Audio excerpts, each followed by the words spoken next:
if we just sleep poorly one night or over and over and over again? How does that impact the brain chemistry? Yeah, so I think firstly, in response to the general question, sleep is probably the single most effective thing that you can do to reset both your brain, but also your body health, of course, as well. And I don't say that flippantly against the notions of diet and exercise. Of course, both of those are fundamentally critical. But if I were to take you, Lewis, and I were to deprive you of sleep for 24 hours, deprive you of food for 24 hours, or deprive you of even water or exercise for 24 hours. And then I were to map the brain and body impairment that you would suffer after each one of those four. Hands down, by a country mile, a lack of sleep will implode your brain and body far more significantly. The only one I would probably lose out on is oxygen. Okay. At that point, I'll give it up. Sleep will take the silver medal. Oxygen definitely gets the gold. But thereafter, sleep seems to be paramount. Of sleep, food, and water, sleep is the most important thing. I would, I used to say that sleep was the third pillar of good health alongside diet and exercise, but I think the evidence has suggested that I was utterly wrong, that sleep, in fact, is the foundation on which those two other things sit. And you can do wonderful things in those two domains, but if you're not getting sufficient sleep, those things tend to be far more futile as a consequence. Yeah. And so what is sufficient sleep then? So right now we recommend somewhere between 7 to 9 hours for the average adult. Once we know that you go below 7 hours of sleep, we can start to measure objective impairments in your brain and your body. And in fact, the number of people who can survive on less than 6 hours of sleep without showing any impairment, rounded to a whole number and expressed as a percent of the population, is 0. Without any impairment, what does that mean?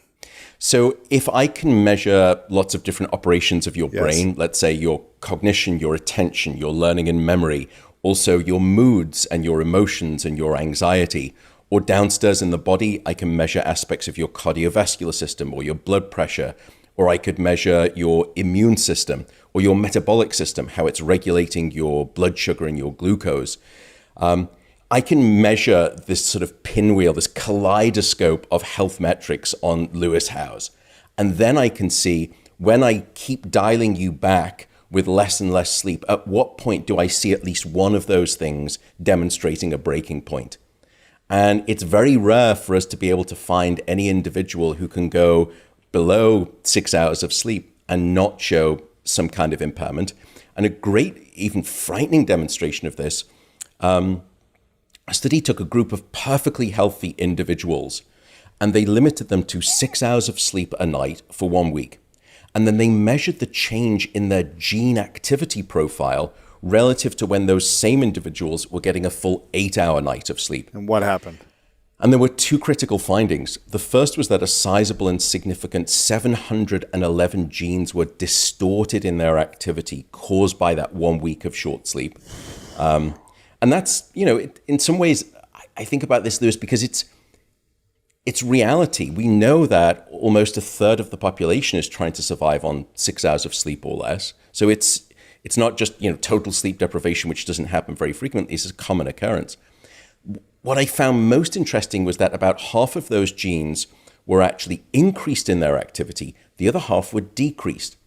Now, those genes that were suppressed were genes associated with your immune system.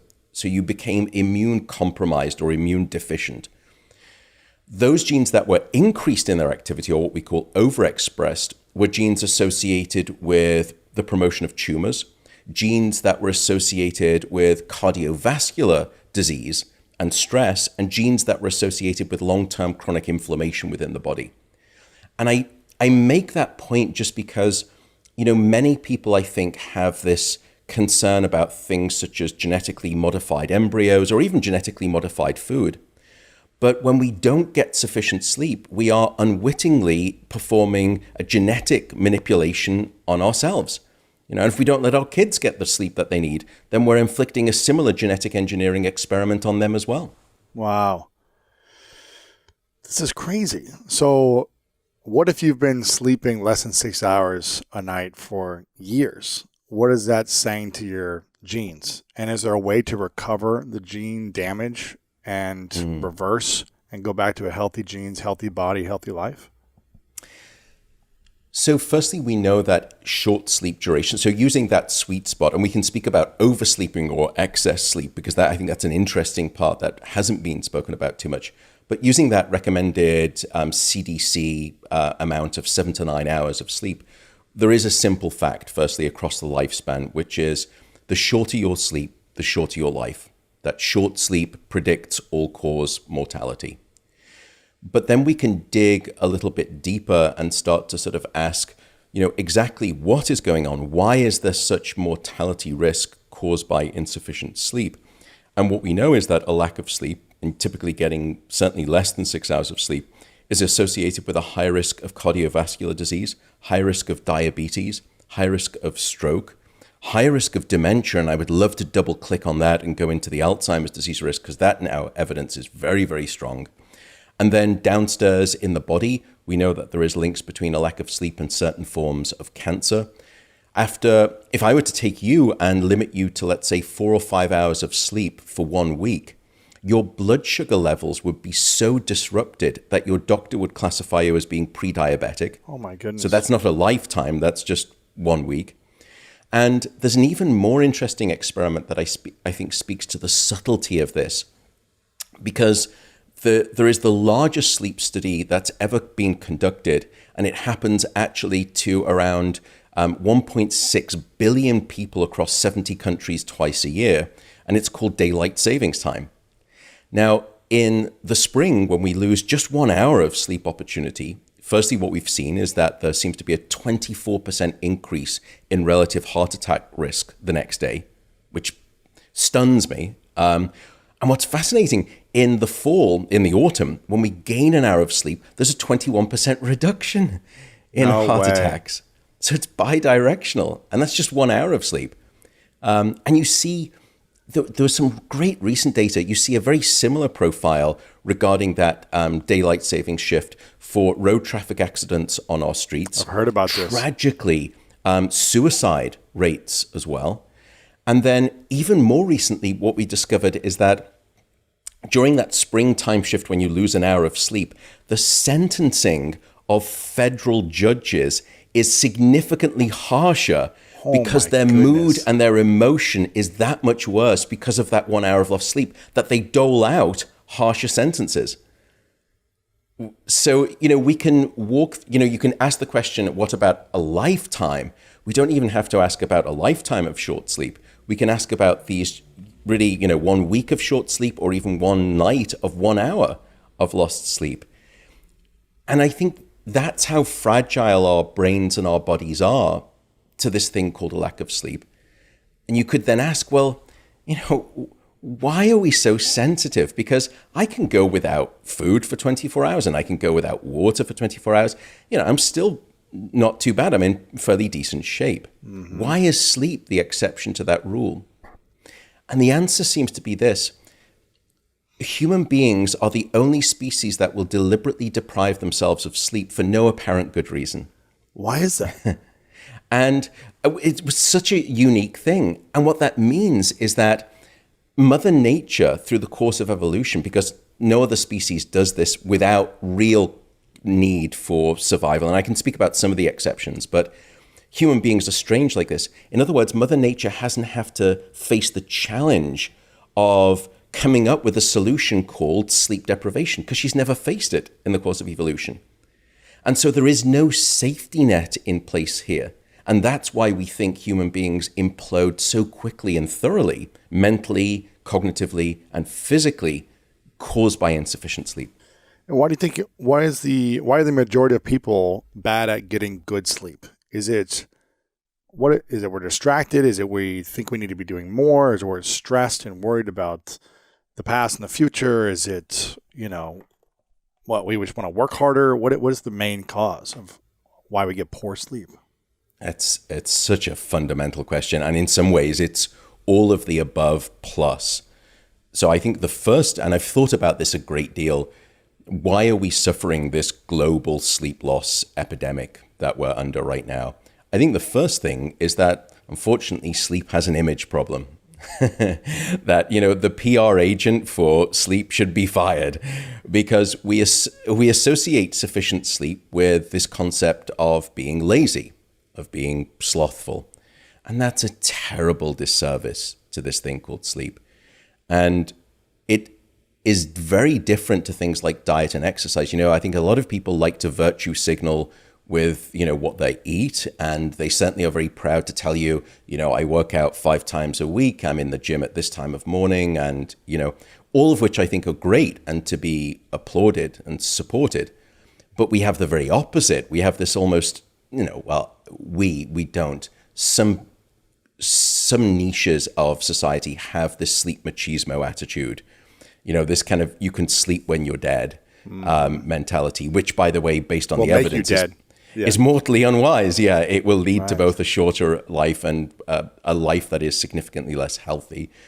So I think the first thing is we need to change our cultural appreciation of sleep from something that is a waste of time to something that, in fact, is an incredible investment. It is probably the very best and the most freely available, democratic, and painless health insurance policy that I could ever imagine. I think the next thing is the way that we work in society. We are working for longer hours, and before the pandemic, people were commuting increasingly longer amounts of time. What that meant was that people were leaving the house earlier, they were arriving home later, and no one wants to shortchange time with family or Netflix or whatever it is your poison. And so the one thing that has become squeezed like vice grips in the middle of the night is this thing called a sufficient bout of slumber. But then there are plenty of people who give themselves the opportunity to get enough sleep, but they can't obtain it.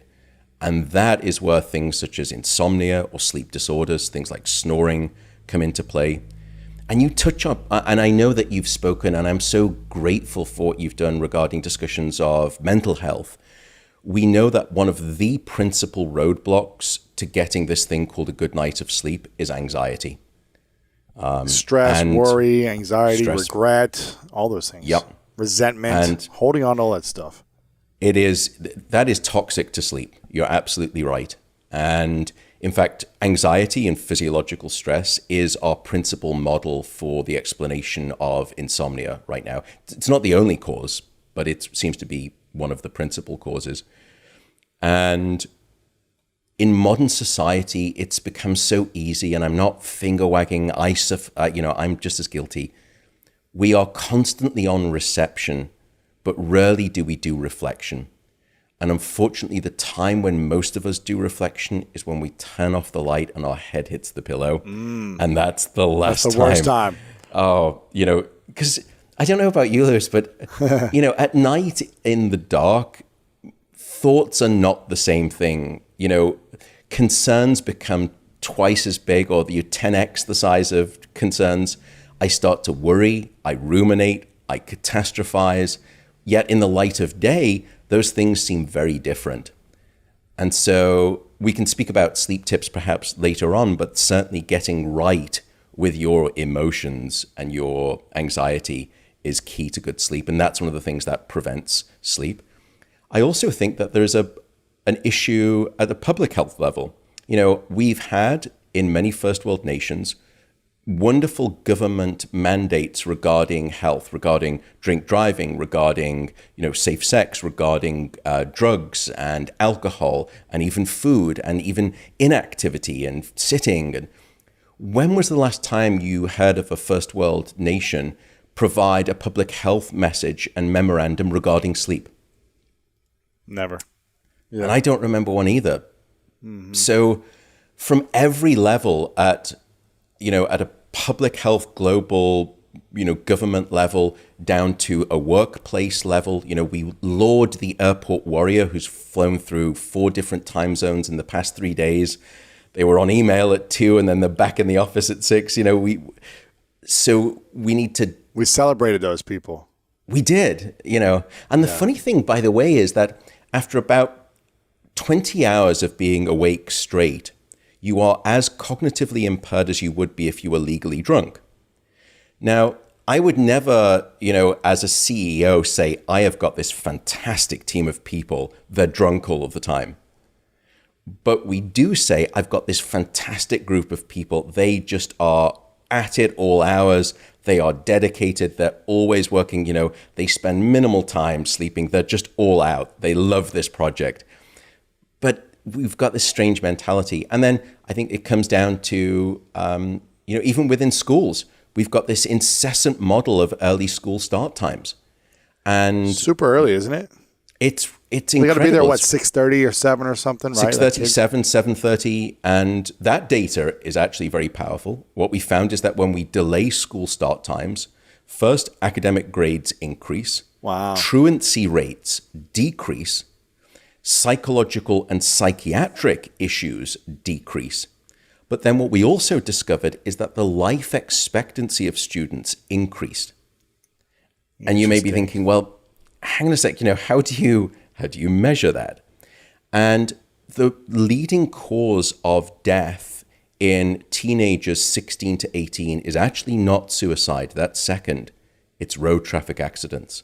Really? And here sleep matters enormously.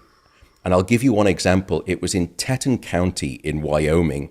They delayed their school start times from 7:30 in the morning to 8:55. By the way, what are we doing trying to educate our children at 7:30 in the morning? No, I can't think. Yeah, I mean, I remember being in school and every day was hard for me. Every day I was tired. Every day it was hard to focus, or I'd be irritable or wanted to jittery or something, but it was so hard to focus. And then you're at lunchtime and then I eat and then I'm tired again afterwards and you want me to focus and pay attention at a desk. It's that Right. doesn't work like that for me, especially on no sleep or very well, little. for any sort of developing brain, it doesn't work like that.